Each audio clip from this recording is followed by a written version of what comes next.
Hey there, it's Steve from Serious Keto, and in this video I'm going to do a review and blood glucose test of 3 varieties of base culture bread.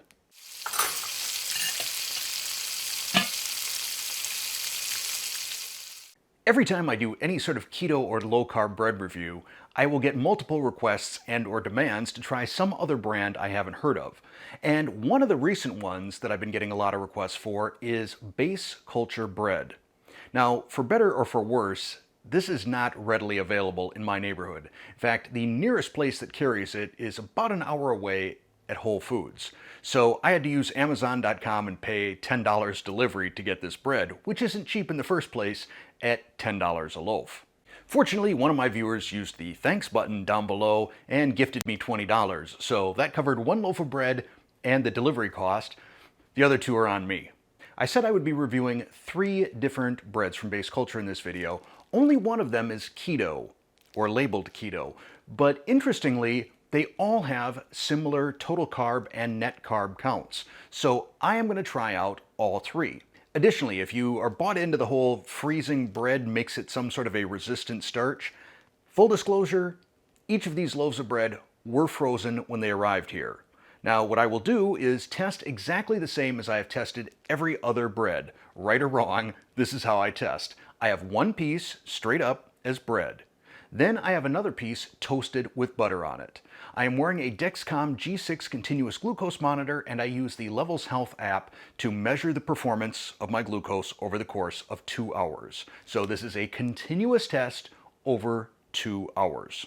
Starting with the nutritional information, this is for 1 slice. I will be having 2 slices, same as every other bread video. 100 total calories, 7 grams of total fat, 8 grams of total carbohydrates, 4 of which are fiber, for a net 4 grams of carbs per slice and 3 grams of protein. In terms of ingredients, very clean. We have water, almond butter, eggs, golden flaxseed meal, arrowroot flour, psyllium husk powder, almond flour, apple cider vinegar, sea salt, and baking soda. Now the size on this bread, very small. I mean, this is probably closer to a cracker than it is to bread, and there are only 15 slices in a loaf, which puts this kind of about the same size, I don't know, very close to the same size as the Kiss My Keto bread at about the same price. All right, the tear on this is pretty dry.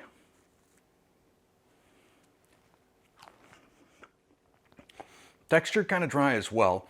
I'm going to bite right into the meat of it, or bread of it, and give my impressions of the flavor. I'm going to say not bad.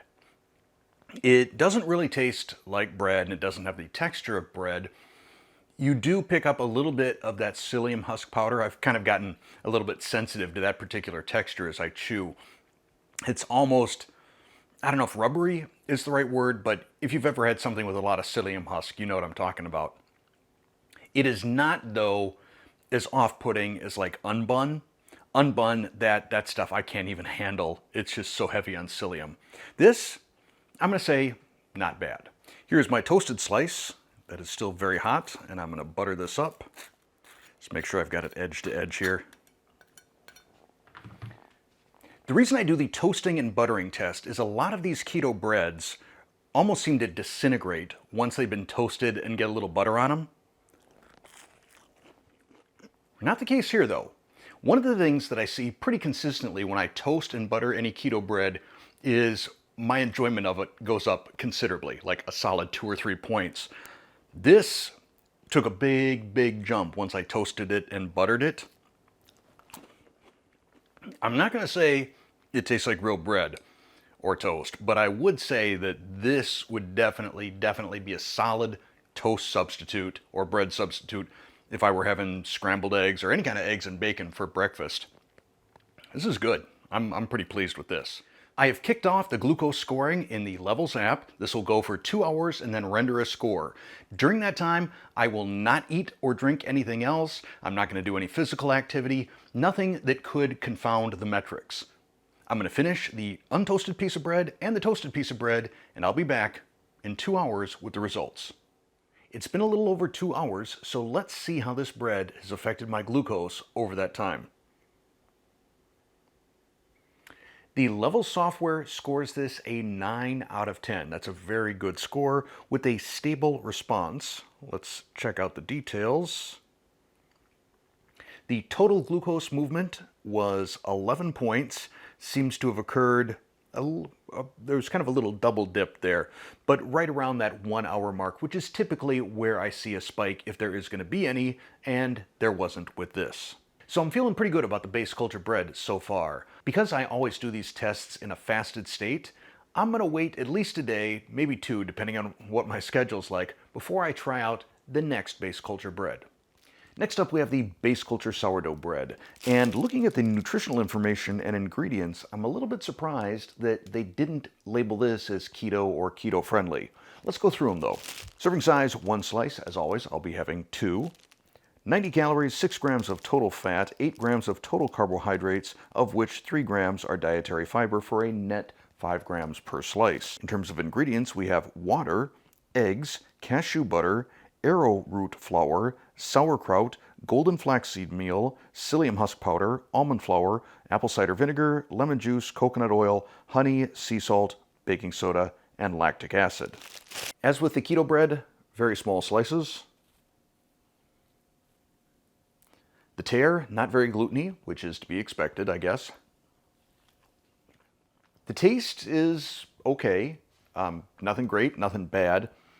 I'm not picking up a lot of that psyllium texture. It is pretty moist, though, compared to the keto bread. I do not pick up any sort of sour or sourdough type of flavor to this. The crust, pretty much the same as the inside, just a little chewier, more of a, I don't know, for lack of a better word, darker taste to it. It's okay. Next, we have a toasted piece with butter. Definitely better than the straight up bread. I had to eat 3 bites just for me to figure out what the texture reminded me of. It is not like regular toasted bread. It really kind of reminds me of the texture of bread pudding. So I'm finding myself not super duper thrilled with this particular bread at the moment, but I will be back in 2 hours with my glucose results, and we'll see if that changes my opinion one way or the other.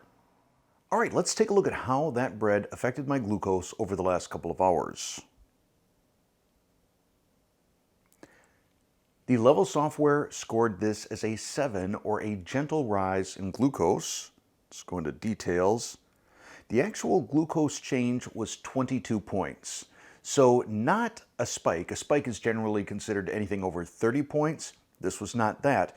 But I am a little bit surprised at the amount of the blood glucose rise versus the keto bread, given that they're just 1 net carb difference between the 2 of them and fairly similar ingredients.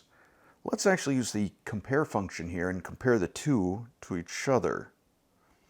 So hopefully this shows up as well on your screen as it does on mine, but the blue line in this graph right here, that is the sourdough bread.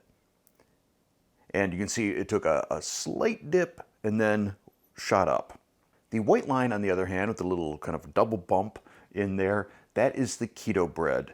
The big takeaway though here, the sourdough bread caused a 22-point rise in glucose versus just the 11 points in the keto bread. The final base culture bread that I will be trying out is the 7 nut and seed bread.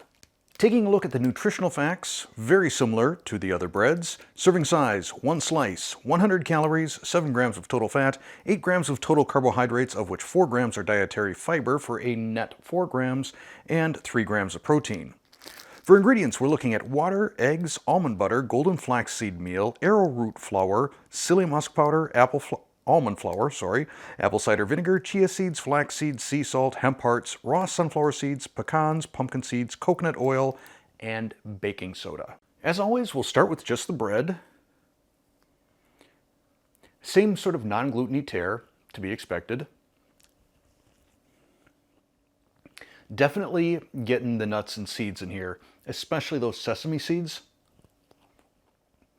And I feel like that psyllium chew is really kind of offset by the seeds. You get that little variation texture. This is not a bad bread. And now the toasted slice with butter. It's all right. I guess I was expecting it to be a little bit better, as usually once I toast and butter the bread, it takes a big step up. This one just takes maybe a tiny step up. There's something about the chew to it that isn't quite powdery, not quite crumbly, but very much different than toast. And I especially pick that up along the crust.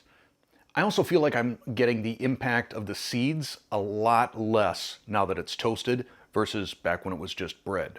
But I'm going to be back in a little over 2 hours and we can see what the impact was on my blood glucose. All right, let's take a look and see how my blood glucose performed over the last 2 hours.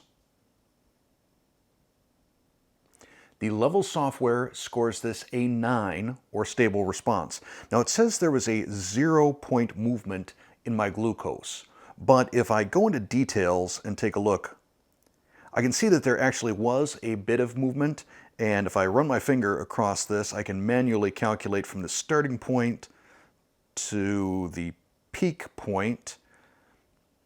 It's 12 or 13 points of glucose movement, so pretty much the same as what the keto bread was. So now my summary of the 3 breads from Base Culture. The biggest disappointment here was the sourdough bread. Not only because it had double the glucose response of the other 2 breads, still not a spike though, but double, it just didn't taste like sourdough bread. It didn't have the texture of sourdough bread. I have no idea how they call this sourdough bread. Now when it comes to eating these breads untoasted, I think I preferred the 7-nut and seed version. There was just that extra little bit of texture and the bread was a little bit more moist than the keto bread. Toasted, I preferred the keto bread. But ultimately, at this particular price point of $10 a loaf, it's very hard for me to recommend, despite the fact that the ingredients are super duper clean and there's minimal glucose impact. I don't know. I mean, if they were priced maybe $4 or $5 a loaf, I think it would be very easy for me to recommend. But I guess it's up to you to decide what is your most important criteria in a keto or keto-friendly bread. Is it price? Is it clean ingredients? Is it lack of a glucose response? And make your decision accordingly. Now, if you're curious about the continuous glucose monitor that I use and the levels analysis software, I will include a link down in the description below. But that is going to be it for this video. I hope you enjoyed it. If you did, please click that like button. If you're not a subscriber already, tap that subscribe button, then hit the bell to turn on all notifications. And if you're interested in offsetting my cost on some of these reviews, click that thanks button so that I can make my Amazon credit card payment. And thanks for watching.